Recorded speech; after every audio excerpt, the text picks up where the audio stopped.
And you know what? They'd be happy to do it. It's a money machine, South Korea. I'm going to ask him right now. Would you make it $200 billion? I will try to make it happen. To me, the most beautiful word in the dictionary is tariff. 다시 한번 백악관 입성에 성공한 트럼프. 심상치 않은 발언들에 취임식 이전부터 전 세계가 떠들썩합니다. 더 강력해진 트럼프에 충성을 맹세하는 기업들이 쏙쏙 나오는 가운데 취임식에 모인 금액만 하나로 2,500억 원? 트럼프 이기를 맞아 더욱더욱 이기적으로 변해갈 미국. 오늘의 지금 라이프에서 함께 보시죠. 공식 석상에서조차 삥 뜯기가 가능한 나라. 그게 미국입니다. 최근 일본 소프트뱅크 그룹의 손정희 회장과 진행한 기자회견을 보면 트럼프는 미국에 투자하라는 압박을 더욱 노골적으로 하고 있습니다. I'm going to ask him right now. Would you make it $200 billion? I will try to make it happen. 저는 이 상황을 보면서 참 무섭다는 생각이 들었습니다. 미국은 이렇게 대놓고 돈을 더 달라고 요구할 수 있는 막강한 힘이 있고 트럼프는 이런 행동을 주저하지 않거든요. 아니 공식 석상에서도 이 정도인데 뒤에서는 어떻겠습니까? 그래서 지금 미국 기업들도 눈치를 보고 있어요.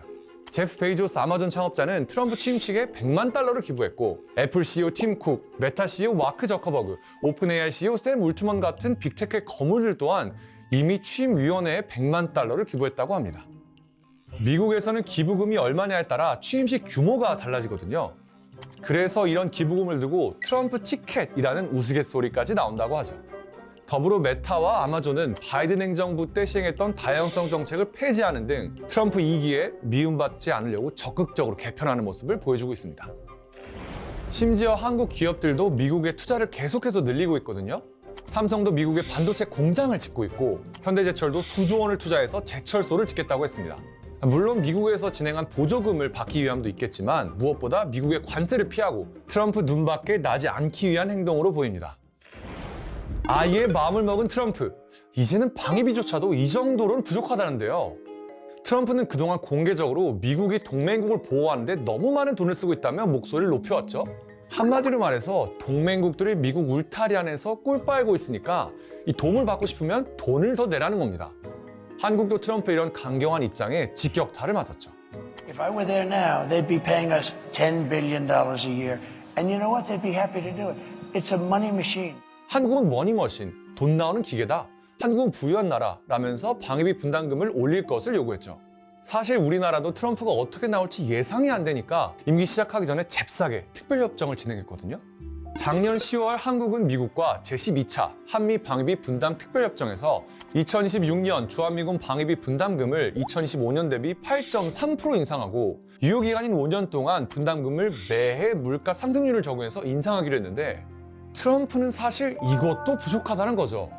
게다가 트럼프가 워낙 예측 불가능한 인물이다 보니 한국에선 이러다 주한미군도 철수한 것 아니냐 이런 걱정도 쏟아져 나오고 있습니다. 그런데 트럼프의 이러한 과도한 요구는 한국만 받은 게 아닙니다. 최근 트럼프는 기자회견에서 나토는 GDP 대비 국방 지출이 5% 수준은 돼야 한다 라고 말했습니다. 이 대목을 보면 트럼프 2기에 들어서 국방 지출에 대한 압박을 더 심하게 가할 것이라는 걸 알 수 있는데요. 나토는 원래 지침이 2%인데 사실 지금 이 수준도 못 미치는 국가들이 많거든요. 트럼프는 지난 임기 때도 유럽 회원국들에게 국방 지출 2% 약속을 지키지 못하면 우리는 나토에서 탈퇴하겠다 라고 얘기했는데 이번엔 정말 마음을 먹은 것 같습니다. 이게 따지고 보면 엄청난 변화입니다. 미국은 2차 세계대전 이후 군사력과 경제력을 바탕으로 세계 질서를 재편했잖아요. 근데 트럼프는 미국이 세계 평화 수호자 역할을 하는 동안 이 동맹국들은 국방비에 쓸 돈을 기술 연구 개발, 첨단 산업 육성에 투자하며 소위 말해 이 꿀 빨았다고 주장하는데 물론 그 누구도 미국에게 동맹국을 지켜주는 큰형님 역할을 해달라고 강요할 수는 없습니다.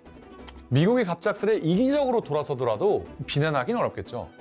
하지만 트럼프가 가져올 파격적인 변화가 장기적으로 전 세계에 어떤 결과를 불러올지는 두고 봐야 할 것 같습니다. So if China or any other country charges us a 100 or 200% tariff or tax, then we will likewise charge them. 트럼프는 취임 전부터 중국에게 60%까지 관세를 높이겠다며 큰소리쳤습니다.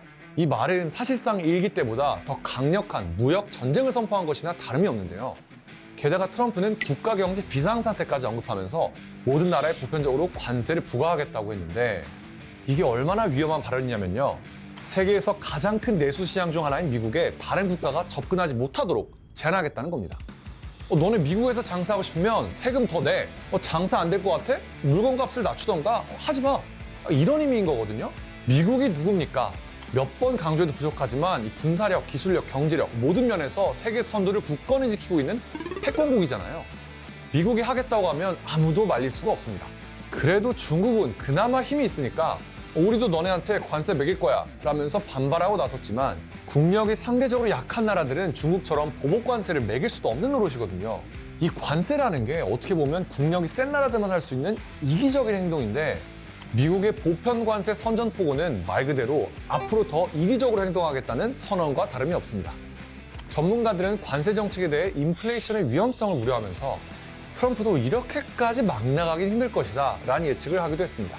미국이 관세를 협상 카드 삼아서 다른 나라를 압박하는 것으로 보이는데 자국의 이익을 위해서라면 주변은 전혀 신경 쓰지 않고 미국이 가진 막강한 힘을 행사하는 데에는 더 이상 눈치를 보지 않겠다는 거죠. 일본 니케이 신문에서 진행한 조사를 보면 지난해 전 세계 기업의 시가총액 중 절반을 미국 기업이 차지했거든요. 심지어 작년 한 해 동안 늘어난 시가총액의 90%는 미국 기업들이 차지했는데 쉽게 말해서 미국이 가장 잘 먹고 가장 잘 살고 있다는 겁니다. 그런데 미국은 앞으로도 나 혼자 잘 먹고 잘 살기를 멈출 생각이 없어 보입니다. 이기적인 유전자가 살아남듯 앞으로도 세계 1위 자리를 독차지할 미국. 철저하게 자국의 이익을 앞세울 트럼프 2기를 대비해 세계가 긴장해야 할 것 같습니다.